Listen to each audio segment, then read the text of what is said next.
about 20 installations that you can see kind of outlined on this map.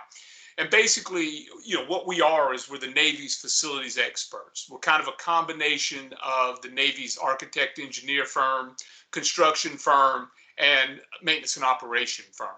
Now, much of what we do is done through partnership with our contractors. I'm the design director, so our engineering folks fall under me. And we've got about 200 engineers and architects that work here at NAVFAC Southeast. Our goal is to do about 30% of our engineering designs in-house. That's our goal. We end up, this year, we're only doing slightly less than 10% of our designs in-house because of a shortage of people. We don't have enough engineers and architects, particularly in certain disciplines like electrical, that we can do our designs in-house the way that we want to. And that kind of feeds in again to a little bit of what I'm going to talk about today. So we do again rely upon our partners like y'all and others across the the AOR to provide those services that we can't provide in-house. So again, this is our 12-state region with our 20 installations and the Caribbean. We have an office down in Guantanamo Bay, Cuba. So a year ago, we realized that we had a 16.5% vacancy rate. We have nominally about 2,000 people that should be working for NAVFAC Southeast, and we had, again, a little over 300 vacancies. And we realized also that our attrition was 3% higher than our accession. So we were in a death spiral. We were losing ground on our hiring actions. And we realized that, that our status quo, if we did nothing, it was going to drive our vacancy upwards of 20%. We expected we'd be at about 20% vacancy right now if we didn't do anything. So we started what we called our Battle for Talent. We laid it out as a 3-year plan. So it would be, we just are basically coming to the end of our first year. We're making great progress. I'll talk about that in just a minute. But we've got a couple more years. We're certainly not where we need to be, but we're certainly on our way. So as part of our Battle for Talent, we had 5 lines of effort that we put in place. One of them is innovation in hiring, and that's things like offering bonuses to people to bring them in, go into career fairs, college career fairs, job fairs, out in the public. Doing some other things, looking at maybe, hiring people and maybe paying off their student loans. Again, maybe offering them bonuses, offering them certain incentives to try to bring them on board, as well as putting in place certain things like when we go to career fairs at colleges, having the paperwork and the groundwork done up front so that we can make immediate job offers. And if you're familiar with the way that the government typically in the past has done hiring, that was not our policy. Typically, when we met with people, it was a significant effort to try to go back, take their resumes, and re-engage with them at a later time in an opportunity where we could actually make them a job offer. But we've done certain things in our hiring processes to make it easier and more productive for us to do hiring. Command Wellness, that focuses on doing the things, to try to keep the people that we already have on board engaged and prevent them from leaving. I'm sure a lot of y'all have, as part of the pandemic repercussions or the impacts from the pandemic, you probably have people that are doing much more telework and flexible work than you did before. We certainly do. That was one of the things that again we realized was something people wanted. So right now we are doing a significant amount of telework and a great deal more than we did pre-pandemic and Battle for Talent times. We also do other things, command picnics, trying to teleworking and doing things like command picnics and engaging people in certain activities you know, have to be worked. You know, they're not, you know, it's not as easy as saying, yep, Friday we're going to have a command picnic, and, you know, everybody who would have been at work that day is going to go out and, you know, and have a picnic. Now people, you know, we actually are potentially bringing them in. Some people like that, some people don't. So we've had to figure out what things work for, you know, for keeping our people motivated and keeping them, you know, in the right mind frame that we want them to be in. The third line of effort is our NAFAC branding. Again, it's not something that in the past we have done a great deal of. Typically, you know, we wore our NAFAC shirts. You know, we talked about NAFAC in certain environments, but I don't think we were really as good as we needed to be, and certainly I think not as good as we have, you know, have become, I think, over the last year.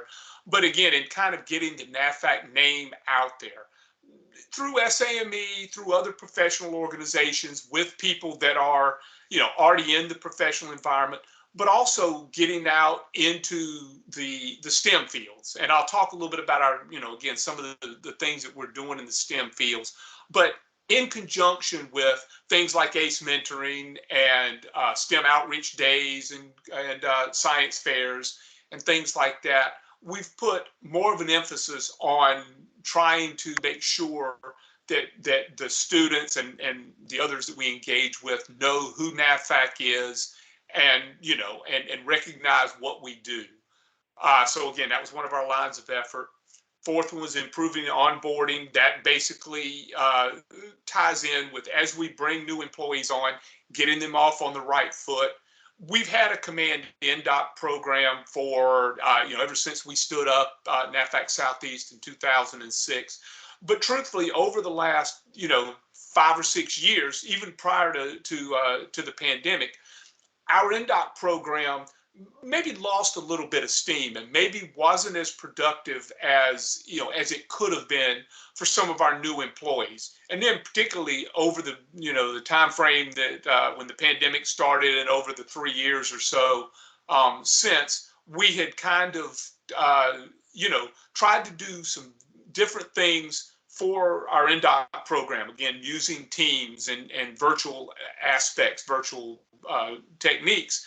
And I think that we had lost a little bit in our onboarding process. I don't think it was as effective as it should have been, and not as good as it could have been. And again, so we've put a significant level of effort into improving our NDOC program, improving the sponsorship.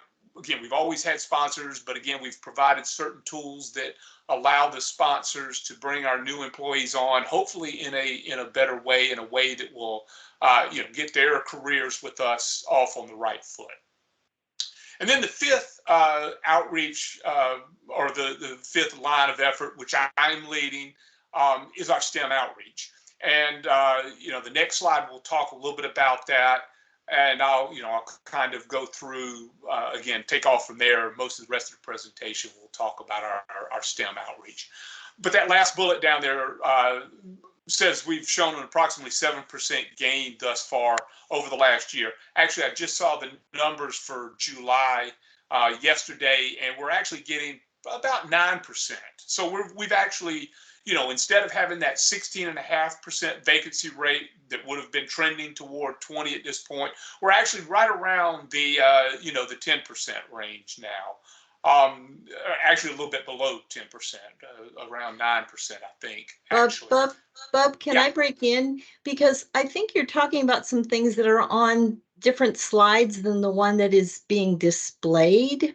We're seeing the states of that NAFAC is in.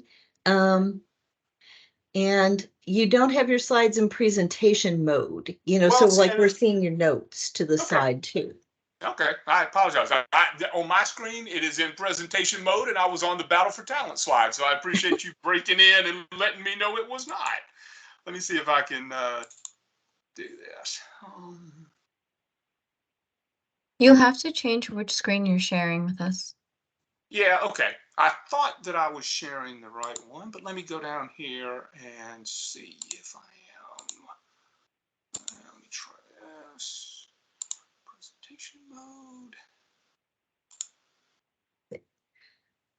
Which one are you seeing now? We're seeing a screen where it shows, you both, yeah, if you move it over there, we were seeing the next slide, but we are seeing more of the single slide right now. But we do still see a little bit of your notes, or the next slide. All right, well, help me figure out. I thought I knew what I was doing. Let's see.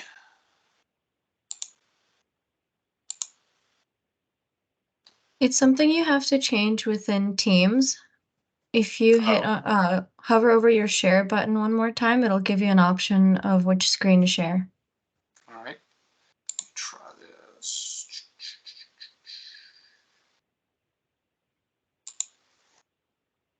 If you'd like me to, I can share the slides, your slideshow, and then when you want to move on to the next slide, you can just tell I me. will tell you what, since you are much smarter than I am at this, much smarter, period, if you'd share the slide, that'd be great.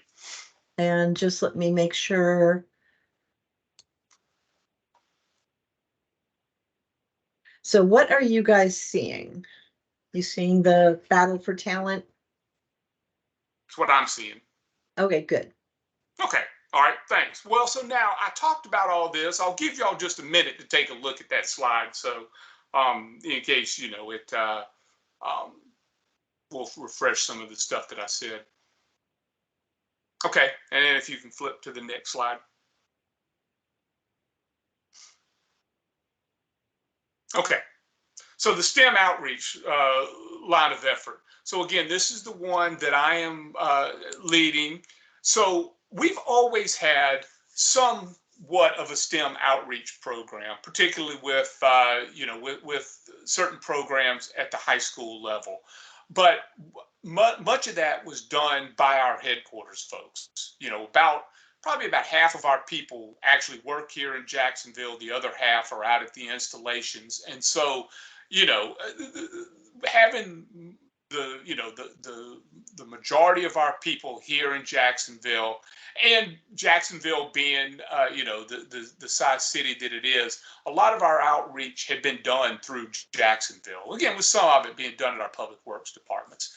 But what we wanted to do was press forward with encouraging our public works, our field offices, and our people here in in the headquarters to become more engaged with the high schools, with the middle schools, and then with colleges, and also with professional organizations. So on this slide, here are some of the goals and the the efforts that we pushed that we put forward as what we wanted to do.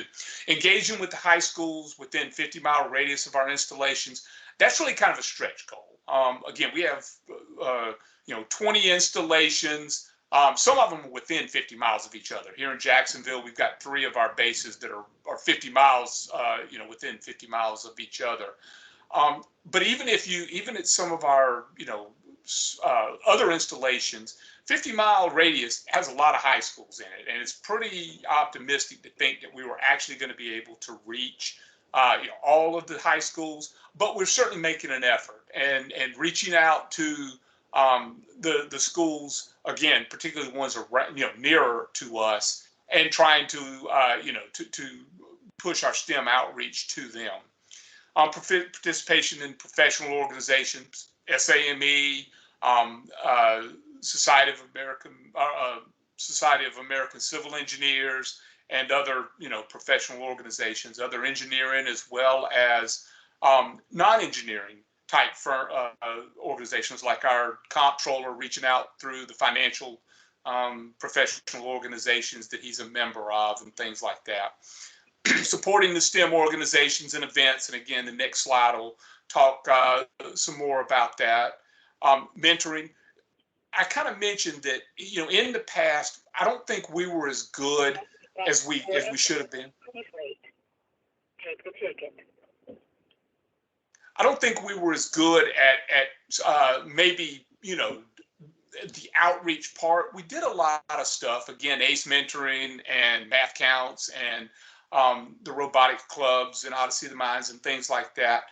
But I'm not sure that we were as good at the, kind of the mentoring aspect and taking, high school students particularly, and, and providing them, the direct mentorship that we could have. And that's one of the things that we've done much more of.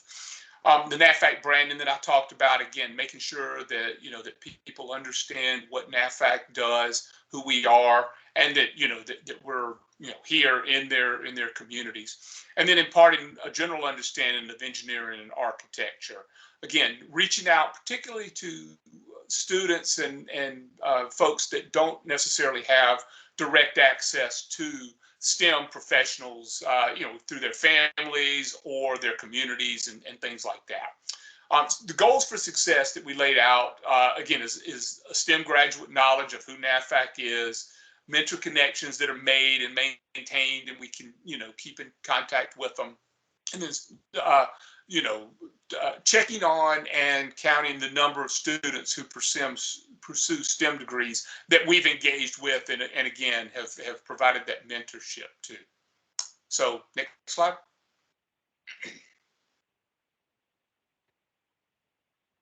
And so, again, these are some of the things that we have directly done. Participation with the SAME and the other professional organizations. We did our own SAME Industry Day last year, last November. Liza, you were there when we did it at the University of North Florida. We're going to do another one this year. That's something that we do. We participate in the SAME industry days and their conferences and JETSI and things like that. But we're have and will continue to do our own kind of industry day where we bring in many of the same folks that are participating in SAME, but the days are more focused on what we do. We hope we get feedback from our partners and try to focus the conversations again around those specific questions that folks have regarding doing business with NAVFAC and the government. Our Public Works Department in Orlando has set up an engagement and a relationship with the University of Central Florida's Business Incubation Program and their Facilities Utilization Manager. We've hired 2 folks from their program, the Business Incubation Program. And we, have started again, hopefully what will be a pipeline and a mutually beneficial relationship with them. And then our Public Works Department out at Corpus Christi has set up a relationship with Texas A&M at Corpus Christi and has participated in a number of professional events with them, done presentations to some of their classes, participated in their career days, and some other events that again has kind of strengthened, I think, that relationship between our Public Works Department that's right there and the college that's also located right there in the community that we anticipate will lead to some hopefully a mutually beneficial relationship of hiring some of their folks, bringing them on board. And then one of the other things that we're in the process of doing is our NAVFAC Southeast Fire Protection Engineer, Chief Fire Protection Engineer, is currently working with North Carolina State to develop a fire protection engineer curriculum. Y'all may be familiar with the fact that the only college university right now that has an undergraduate specifically fire protection engineer program is the University of Maryland. And then there's 2 colleges, Maryland and Worcester WPI, Worcester Polytechnical Institute up in Massachusetts, that have graduate level fire protection engineer programs. And so what we're trying to do is stimulate a program where North Carolina State will stand up a fire protection engineer curriculum, and then our anticipation is that we'll go and either go to probably to the University of Central Florida. Will probably be our next stop after we kind of get North Carolina State set up. So those are just some of the things. We're doing some other stuff, but those are some of the kind of the main ones that we're currently working on, particularly outside of the high school and middle school type STEM outreach. So next slide. So this is some of our K through 12 outreach efforts. ACE mentoring, that's the one that's kind of most near and dear to my heart. I've been participating in the architecture, construction, and engineering mentoring program for about the last 12 years. Was on the board of directors for the Northeast Florida affiliate until this past year. I dropped off the term. And so if you're not familiar with ACE mentoring, it's a high school outreach program. Again, something that I've been doing for a number of years, and we've had a number of our employees, particularly here in Jacksonville, that have participated. We've got about a dozen schools here in Jacksonville that participate in that. Generally we've had somewhere between 8 and 15 people from NAVFAC Southeast that have participated. We've pushed that out, and some of our field personnel have begun participating in ACE mentoring with schools in their areas. Math Counts is a middle school program. Again, I'm sure y'all are familiar with most of these, but just in case.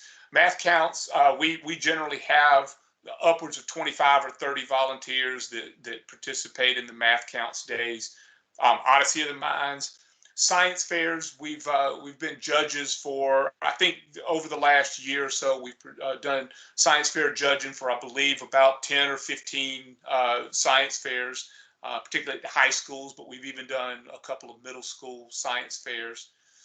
We do Engineer Day events in conjunction with the Army Corps of Engineers. The Corps has a district office here in Jacksonville, and we've partnered with them on Engineer Day events, again, where we do almost like a science fair kind of thing with some of the local high schools, and events where we talk about the engineering and architecture fields, as well as some of the other STEM type programs with them.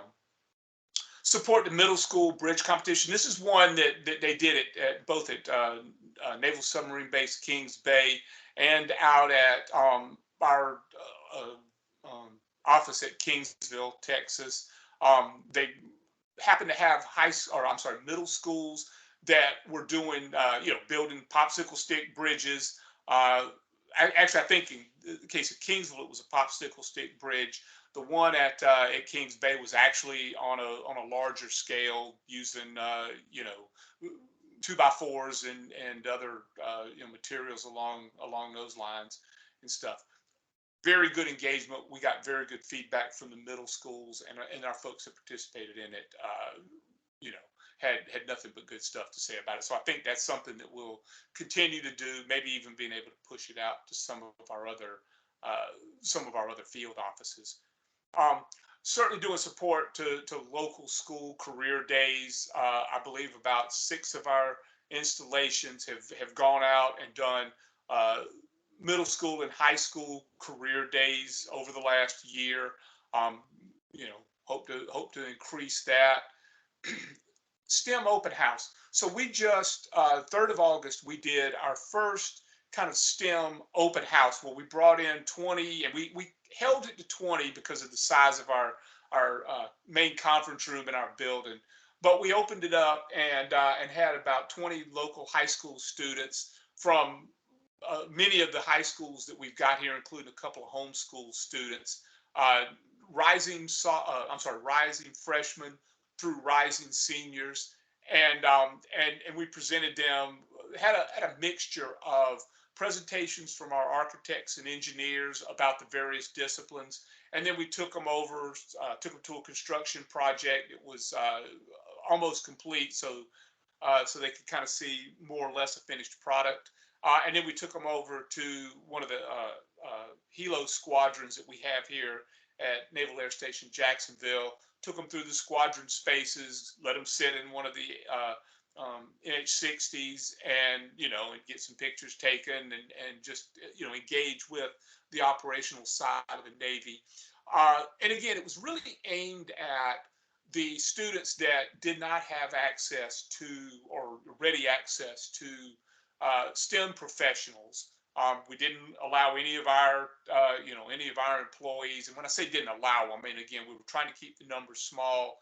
And, our employees have, their families have access to, the STEM professionals that here at NAFAC Southeast. So we opened this one up to, again, the community. And again, got great feedback. It's something that, we probably will do probably once a year. We thought about doing it every 6 months. We may do that, but it's more likely we'll just probably do it on an annual basis.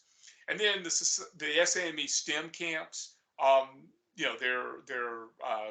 Each of the services has a STEM camp around the country. We sent, I believe it was a total of about 9 people to the various STEM camps. I went to the Navy camp out in Port Hueneme. And of course, I know y'all do a day camp, I think there in Tampa. I'd actually hope to be able to get over there, but between going out to Port Hueneme for the Navy camp and our STEM open house and some other stuff, I did not get the opportunity to follow up on that with Liza. But we again had a number of our folks go out to the STEM camps. As I mentioned, I went to the one in Port Hueneme. I had a great time. I went out there, spent the whole week sleeping on a cot in a warehouse with 60. Or I'm sorry, not 60. I believe it was 35 or 36. Students.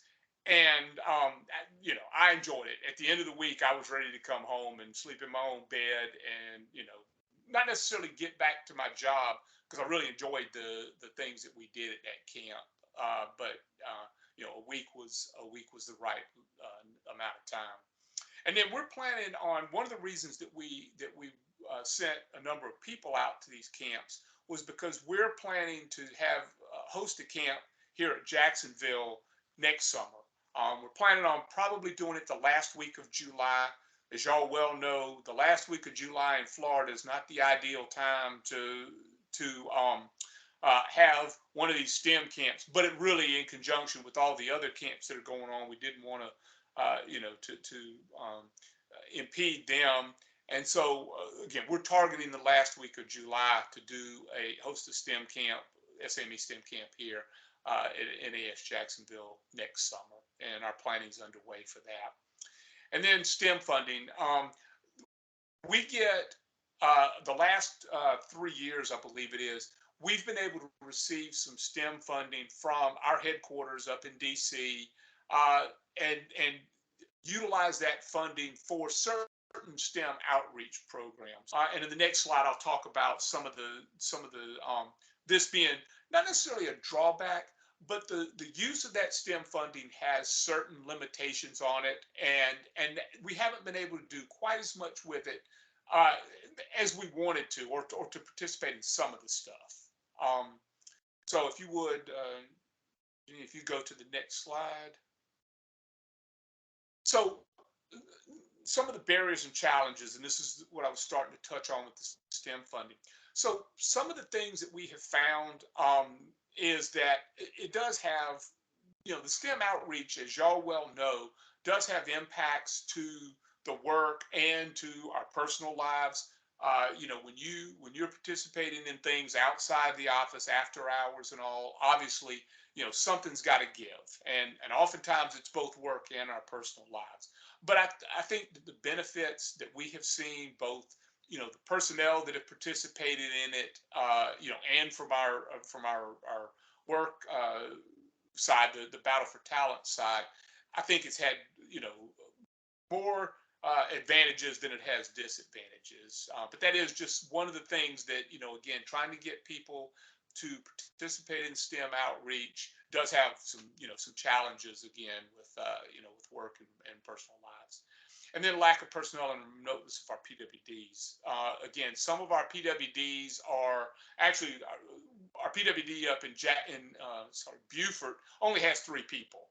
It's a very small office. They work at the hospital, and some of our biggest PWD has about 100 people. And so that number of people, and again, the impacts to the work-life balance and all has been, a little bit of a challenge, particularly since, over the course of time, we have, people have kind of let the STEM outreach and stuff somewhat lag in some cases. But it's picking up, and again, I think that we're seeing a lot of positive benefits uh, from all sides. And then there's some legal and ethical considerations. Um, Non-governmental agency support is something that our council and our headquarters is very sensitive about. Um, when I first came in the Navy, 36 years ago, um, SAME monthly meetings were almost mandatory. I mean, we were highly encouraged, and again, almost required to attend them. And so, for our civilians, it was it was strongly encouraged. You took your not only your lunchtime, but you just if you participated in an SME event, it was part of your time, and you put it on your time card as work efforts. A few years ago, that shifted somewhat, and you know SAME and other non-governmental organizations didn't become taboo, but there was a much stronger uh, bend toward you can't use your professional time. You have to take leave to participate in these events. You can't put government dollars. NAFAC Southeast can't put forth funding that directly supports SAME or again any of the other professional organizations. And so the rules kind of clamp down on us. And they're still pretty tight. Some things have actually loosened up a little bit over the last 5 years or so, but that is a consideration for us, and it does impact us sometimes when we are participating in certain events and outreach programs. Time and attendance considerations kind of goes with what I was talking about.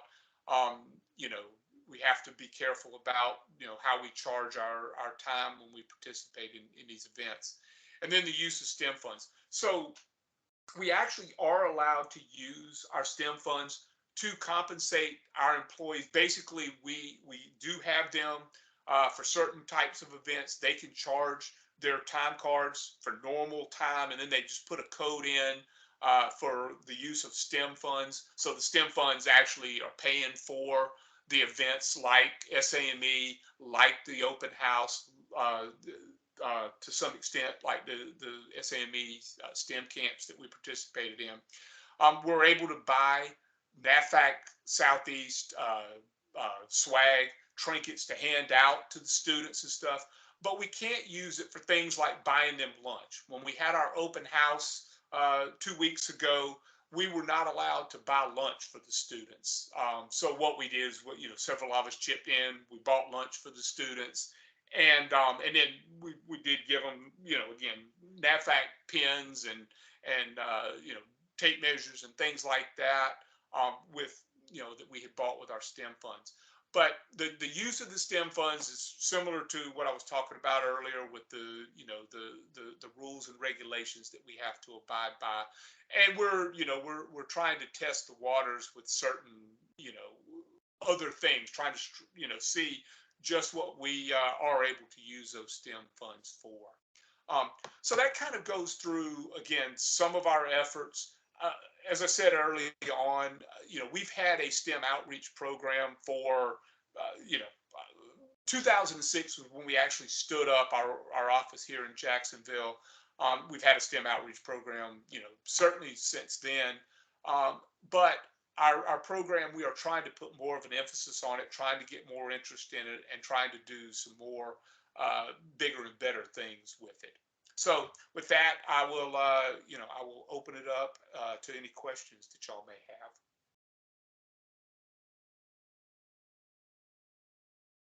Hi, this is Kathleen Hamrick. I'm in Charleston, South Carolina, and I'm also on the CME Diversity, Equity, and Inclusion subcommittee. And as it seemed like a lot of the things you were describing, you're already targeting a pretty diverse population, especially getting into high schools and and going to, it sounds like some groups that aren't particularly, headed to college. But I just was curious about, if you're specifically targeting, like historically Black universities and colleges in your recruiting, or, doing anything else to, make our pool of engineers larger. Yeah, that's a good question. And yes, we are. One of the things that we are doing with our innovation and hiring efforts is doing some more. I think I mentioned this, doing more career days and college professional days. And we are going to some of our the HBCUs. We went to Florida A&M, Bethune-Cookman, and I believe we have some people going to South Carolina State. Actually, I believe Oh, great. can't remember the exact date, but I think it's coming up in the October-November time Okay. frame. Can I send you an email and find out when that's happening? Sure. Yeah, We're sure. Send me we're an trying. email, and I will send you some information on what we are doing. Okay, great. We're trying to get a stand up a student chapter there, so that would be Okay. good to Good. get in with you. Thanks. Okay. And one of the other things that we're doing with the ACE mentoring program, again, here in Jacksonville, we've got about close to a dozen schools that we participate in. Several of them we've made a concerted effort to try to go into some of the high schools that are in the more disadvantaged areas of Duval County and the outlying areas. So we've had some pretty good success with that. We actually have not had as much success on the ACE mentoring side with reaching out to some of the schools as we would like. But again, we are making progress with Riverside High School, and we had A. Philip Randolph. They were in our program for about 7 or 8 years. They dropped out about 3 years ago. But yeah, we are trying to do more outreach with high schools as well in the disadvantaged areas. Okay, I see Scott has his hand up. So Scott Mikos, I apologize for the pronunciation. That's all right. Everybody butchers it.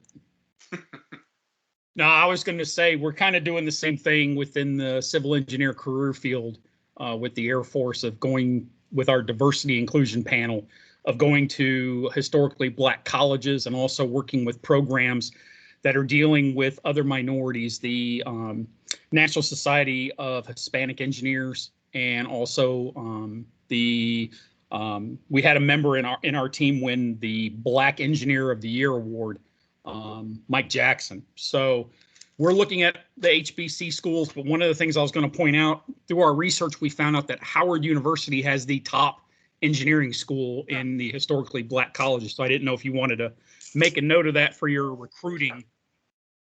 They're in the DC area, but for the past couple of years, they've gotten the #1 slot and compete very closely with some of our top engineering programs at the Ivy League schools. Okay. Yeah, thanks for that, Scott. I appreciate that. Okay. Actually, the area Howard would fall more into our sister organization. We actually have two. One that's right there in DC, as well as our headquarters. The NAFAC headquarters is there in DC, and we have an organization, a sister organization in the Norfolk, Virginia area. So I appreciate that. We'll probably pass that information to them. Because when we do our outreach at particularly at the college level, we are, recruiting for us specifically here in Jacksonville in our field offices. But when, obviously one of the questions that we ask the people that we're talking to is, where do you want to be? Obviously, what do you want to be? Are you architect, engineer, whatever? And then where do you want to be? And if they want to be in our AOR, then we certainly encourage them to join us. If they say, hey, I really want to live in Maryland or Washington, D.C. or wherever, we pass them off to our sister organization. So thanks for the feedback, and we'll look into it and see which one of us makes the most sense to try to or engage with them and then encourage them to come to us. I guess the other question I was going to ask is because we face this in our career field, because civil engineering in the Air Force has multiple career fields. It's not just architects, engineers. We have environmental, we have biologists, we have physical scientists, we also have housing, we have finance. Is NAVFAC looking to recruit in those other areas as well? Yeah, absolutely. And when I talk about our engineering, so last or 2 weeks ago, when we did our open house, we went through, and because of the time, we had to, uh, consolidate some of our presentations. So we did a presentation on civil and structural together. We did a presentation on environmental, and we talked about the environmental sciences, the chemical engineers, and the environmental engineers Okay. kind of together. So yes, absolutely. I mean, we have all of the our basics are civil, fire protection, structural, mechanical, electrical, and architecture, and then environmental, utilities engineers, and things like that. So absolutely, we are looking for all types of engineers and architects, as well as and I talk about our engineers and architects. I mean, we have contract specialists that work for us. We have financial folks that work for us. Certainly, analytical analysts and all that work for us. Real estate professionals, planners. All of those fields that that touch on what architect, engineer, construction, and facility maintenance organizations do. And I guess my last question, because I know over the years, NAVFAC has been very stringent about PEs at certain grades and also PMPs. With the newer recruits that are coming in, are you offering that as an incentive to assist them in that process to get their professional credentials? Yeah, good question. And yes, we are. Now, that's the professional registration, paying for classes, paying for the exam, paying for the registrations and the renewals and stuff is something that actually we have gone back, we NAVFAC corporate have gone back and forth on. Currently, we actually do not pay for the renewal of our registrations, but that's obviously a big topic for people. Many of our people, certainly many of our people would like to have that, and many people have brought that up as a dissatisfier that we don't pay for it. So we're in the process working with our headquarters up in DC to change that policy. But yeah, we actually do offer incentives, time for them to to study for the PE or the RA or other professional licensing exams, as well as paying for certain classes.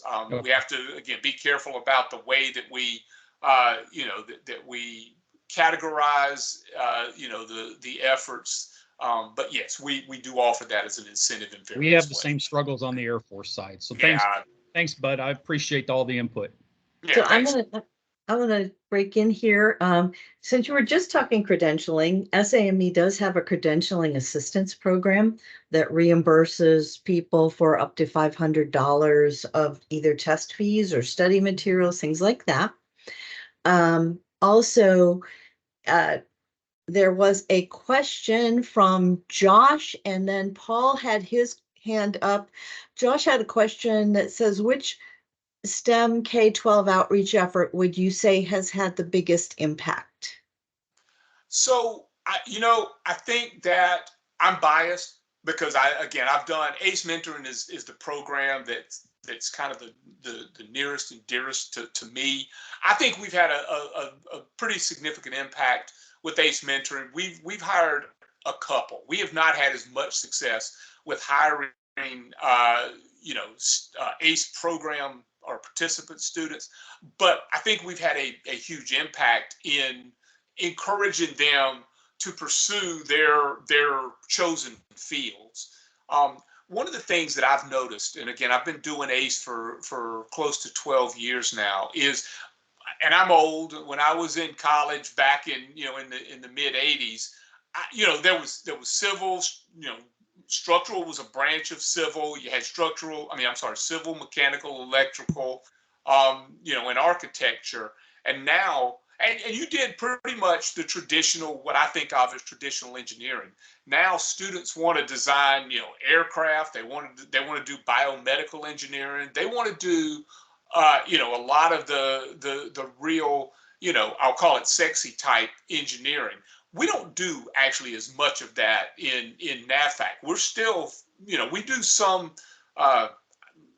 more innovative type things, but much of what we do in engineering and architecture and the other STEM fields is kind of the traditional stuff. We still need people to design the HVAC system in a building, or the lighting system in a building, or do the airfields and stuff for us. So I think ACE has had a huge impact.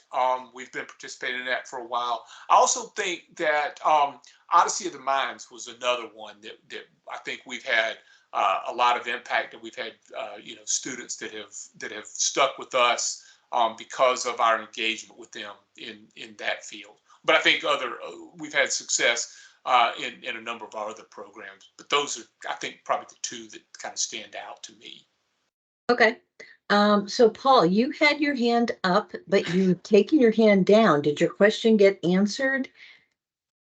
No, I think the conversation was just kind of going in different directions. So, but I'll ask my question. So, I spent 31 years on active duty in the U.S. Army and got engaged and had a passion about STEM, trying to convince young students to take up engineering. And I'm just kind of curious where you are engaging with these different programs that you have. Is it at the high school level? Is it the college level? And there's two different goals for me. If you're trying to do it to hire for your company, that's a different goal than trying to convince somebody to study and stick with a rigorous academic program in college. So with your ACE program, and are those geared at what age groups are you trying to target for your different programs you have?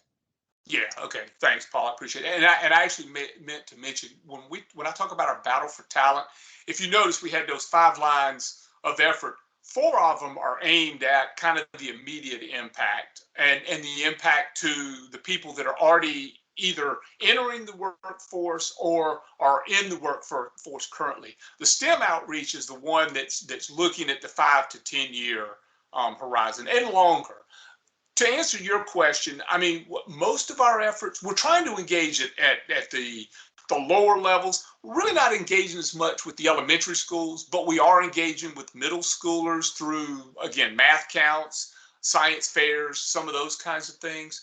And at the high school level with a number of our programs. And then at the college level with, again, some of our outreach, and particularly with the the engagement with their career days and things like that. So really, we're trying to reach kind of the whole gamut, but for us, particularly from middle school through college, with, I would say, the largest focus of our effort being kind of on the high school students.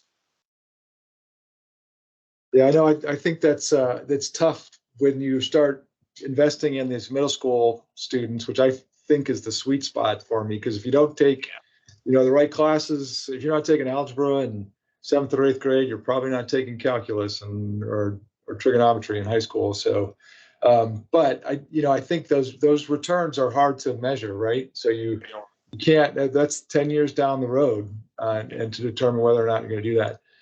I know Josh may have a question, but I had one more quick one. Are you having any problem with access to schools? When you have a name like Society of American Military Engineers, I think I found some places say thank you, but no thank you about talking to their students. Yeah. No, actually, I think we have had great success in getting into the schools. In fact, we have had schools. We've had some school. We've tried to every school that's asked us for help. I think we have provided the support to them. I'm not aware of any time when we've tried to get into a school through any of our programs or whatever and been turned down for it. But you kind of bring up an interesting point that when we talk about the Naval Facilities Engineering Command, a lot of our students do tend to think of it as the military, and that's another effort that we've tried to focus on, and I think we've been successful in, is showing them that it's the gamut. It's the military, it's the civilian professionals, the civil servants like I am now that work for the military, and it's the civilian partners that work at firms like y'all have, and and our other Society of American Military Engineer type partners.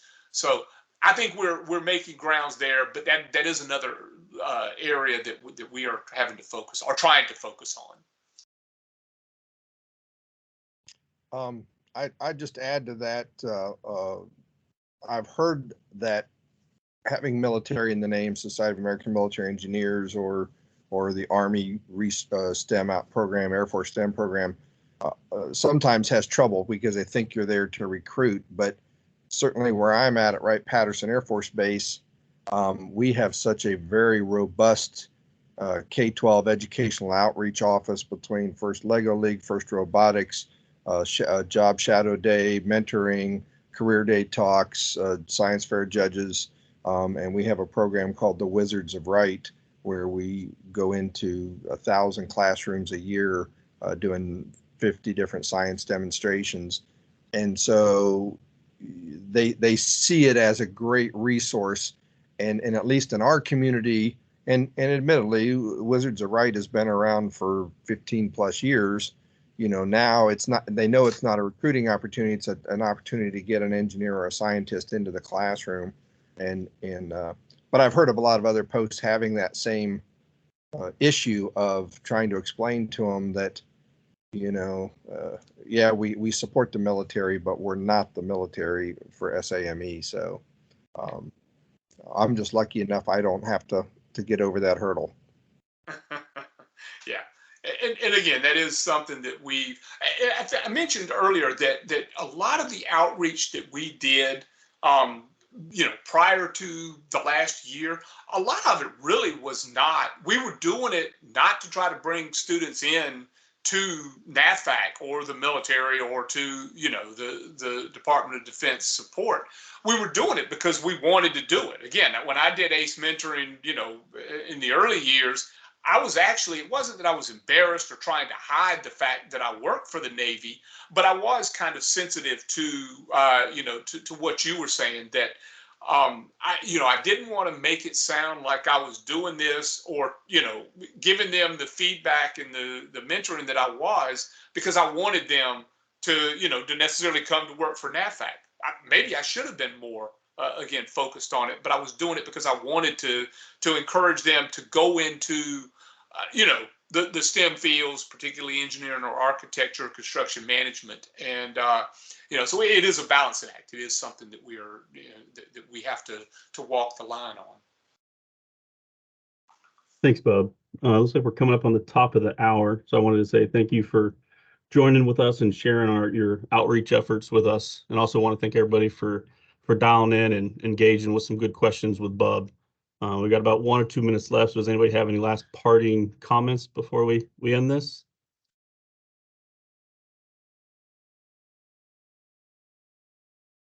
All right. Well, so I will just say thank y'all for. I was just going to say thank y'all for the opportunity to engage with y'all, and I look forward to continuing to work with y'all and discuss these efforts. Thanks, Bob. All right. So do you want me to conclude the meeting, Josh, or do you have any? Oh, I do have one thing to remind people of. October 25th, we're having a webinar, about our diversity efforts, STEM pathways with Indigenous youth.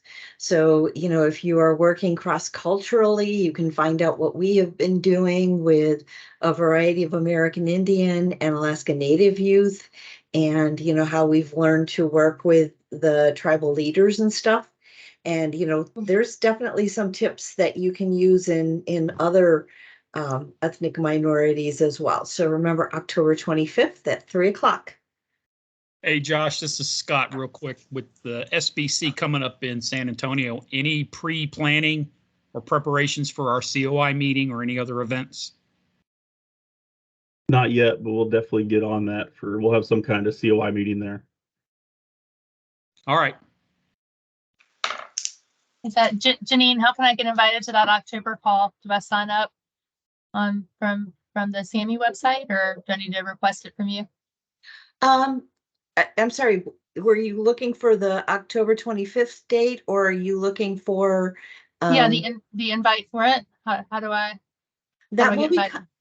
that'll be coming out through the newsletters and stuff that announce the upcoming webinars.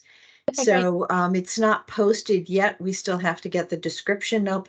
But you know, it's August and that's October 25th. It'll be ready, you know, probably no later than mid-September. Okay, thank you. Scott, your hand is up, but I'm assuming it's up because I just took it down. yeah, okay. All right. Time to end the meeting. Law enforcement officer or TSA. All right, bye, everybody. See ya. Thank you. Bye. Thanks for